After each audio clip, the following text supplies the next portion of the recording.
What's up guys, and welcome back to another video.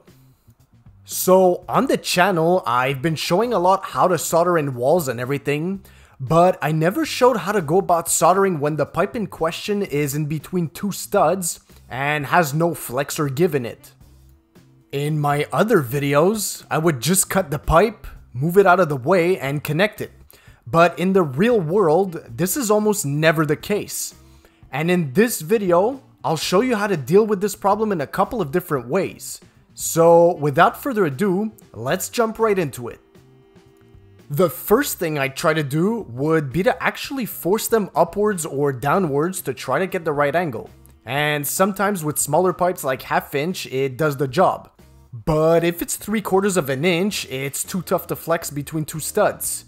So the next option is to cut the pipe a few inches down on each side and to use what we call a slip coupling. Now there's two types of couplings, a normal coupling and a slip coupling.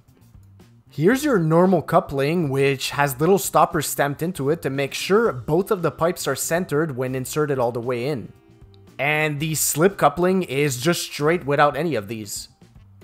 We'll do one together in a second, and I want you to watch till the end because there's some important steps not to miss.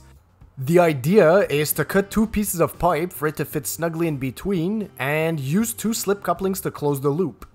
Now, chances are you'll go to your big box store and guess what? They won't carry them or they'll be out of stock. So here's what you could do if that's the case. Get yourself a normal coupling and file down the little bump stops with a round file. Now, I hear all of the plumbers out there saying you can't do that because you're thinning out the coupling wall. And my answer to that is you're not wrong, but I've done this hundreds of times and I've never had any short-term or long-term problems. The solder basically fills in the joint so you don't have to worry about anything. And if you are, you could always fix it the right way afterwards by using a true slip coupling once you find one. There's also these options right here. This here is an adjustable slip coupling that fits over the pipe on one end and into the fitting on the other, and are quick to use as you don't have to use a piece of pipe like before. There's also some shark bite fittings that work as well for those who don't want to solder, like this fitting right here. Or better yet, a slip T fitting, which makes it super quick and easy to add a branch to an existing line. If you guys want to purchase anything you see in this video, I'll have a link to each product in the description box below. So let's go ahead and do one together from scratch.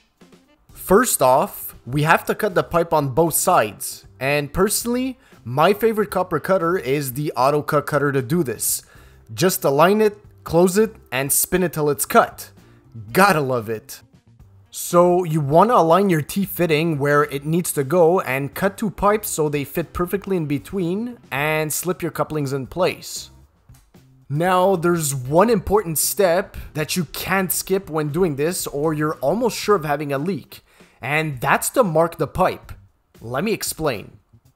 If you were to not mark the pipe, there'd be the possibility of you not centering the slip coupling and you wouldn't have enough solder to hold the joint. So it's super important to take that extra 30 seconds to mark the pipe on each side. Once everything is assembled and ready, fire up your torch and solder away. For those who want to learn how to solder, I have a very thorough soldering video and you could watch it by clicking on this card right here. Good. And that pretty much sums it up. I hope I was able to help you out for your project, and if I did, please help support the channel by smashing the like button, sharing, and subscribing for more cool upcoming videos. And until the next one, thanks for watching.